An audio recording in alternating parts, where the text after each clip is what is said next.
Казвам се Марио Найденов, управител съм на автокъща Марио М5. Искам да ви представя 3 автомобили от една епоха, която така да се нарече социализъм.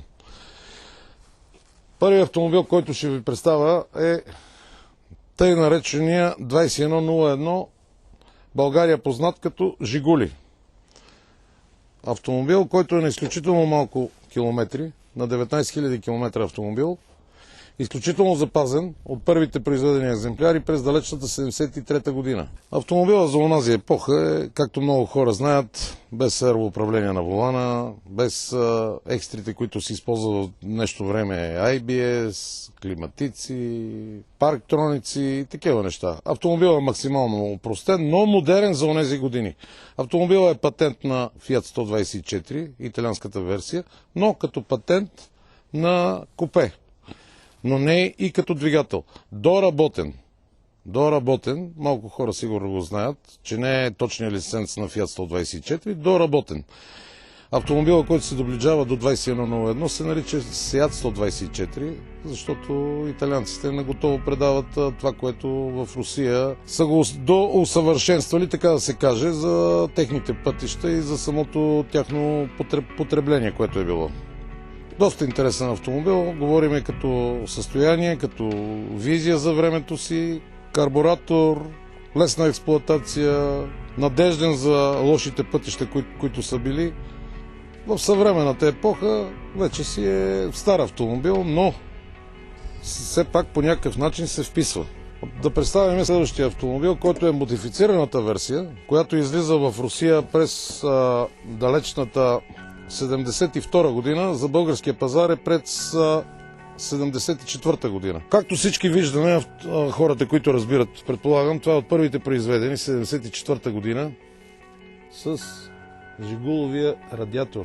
Следващата, която е 75 година, тя вече е с електрическа перка. Фаровете са заедно с бутон за чистачките, което на следващата модификация вече е с луст. Това е доработена версия на 2101. По-хромиран външен вид, по-модерен, така да се каже, за това време.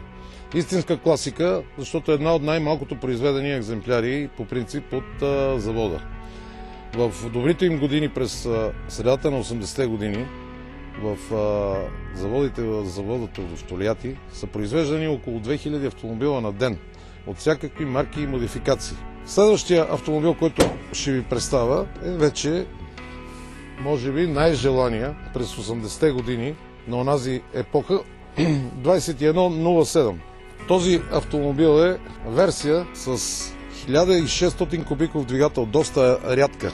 В автомобила говориме на състояние и говориме на минимални километри. Автомобилът вече е с 5 скорости, производството му е началото на 90-те години, специално на този автомобил, а се произвежда от 82 година. За българския пазар първите екземпляри с 1.5 двигател и 4 степена скорост на кутия, продадени в България през далечната 84 година. Доста интересен автомобил, с доста променен интериор от първата модификация 2101. Друг вид седалки, друг вид арматурно табло. Интересна вече с автоматичните колани. Тя е била доста популярна и на Запад. Малко хора са запознати, че тези автомобили са се продавали и в западноевропейските държави с доста добър успех. Отделните модификации, които са били в Съветския съюз, все пак включват, дори на първи автомобил 2101 го има с 1500 кубиков двигател. Тази, която е за лична употреба, за частна употреба, е с стандартния двигател. 1200 кубиков двигател. Надявам се, че автомобилите, които ви запознах в момента, ще бъдат за вас интересни. Гледайте ни в YouTube канала, в Instagram. Всичко хубаво. До нови срещи!